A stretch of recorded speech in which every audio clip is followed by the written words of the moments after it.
alam ko sanit na ako daw ay pawok dahil sa dami ng kabit. Pera ko ay libo-libo, mamatay ka sa inggit. Kung usapang pasarapan, di kailangan magyabang. Boyfriend mo pasimple lang, sa akin ay natitigang. Dila ko ay matabil, pag nakaaway ay iba. Marunong manapak, di lang puro sa salita.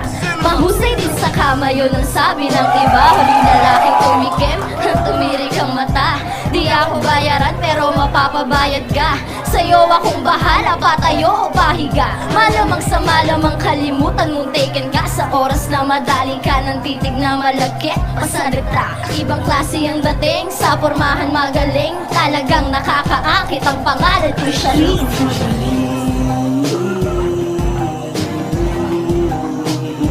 Mapaglarong babae at hindi mo madadali sa diskateng panlalaki. Mga galawang hukagin sa'kin yan ay di ko pwede.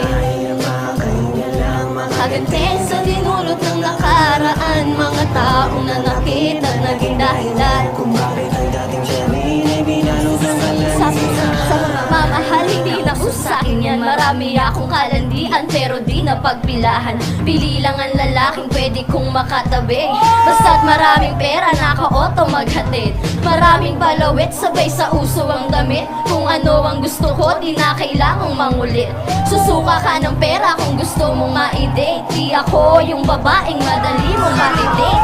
Di mo ko magugoyo kahit lumuhod ka pa. Malabo mo akong maloko dahil di ako tanga. Pera-pera basihan sa'kin, di uso ang pag-ibig. Sabihan man nilang bitch, matagal na akong manhi. Sa dami ng mga lalaki na habol lamang ay sex. Isa lang aking mensahe, lalo na sa aking ex. Putang ina nyo, maglaway kayo ngayon.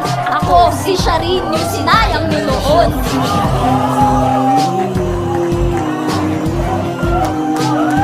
Mapaglarong babae at hindi mo madadali sa diskarteng panlalaki. Mga galawang hukagin sa'kin yan ay di pwede.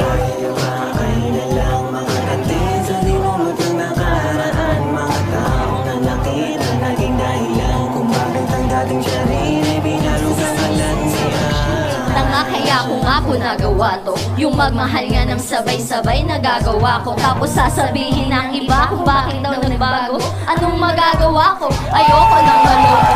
Para bang hindi na bago sa'kin ang lahat. Yung motibong panghukagin nyo, alam ko yan agad. Kasi madali na daw kung ako ay mapaibig. Huwag nyo akong lukohin, mulat na yung paligid. Na di basta-basta ganun na lang ako makuha. Napakaraming nagsubok, nagsisi at lumuha. Huwag ako iba na lang, hindi na ako mapapaikot. Yung salitang seryosohan, matagal ko nang nilimot. Hindi kasi ako yung taong magagamit lang. Sa oras na sa kwarto, ang tao ay tayo lang. Kaya ingat na lang sa mga dapat mong gawin. Fuck girl nga kasi, ang pangalan ko'y Shereen.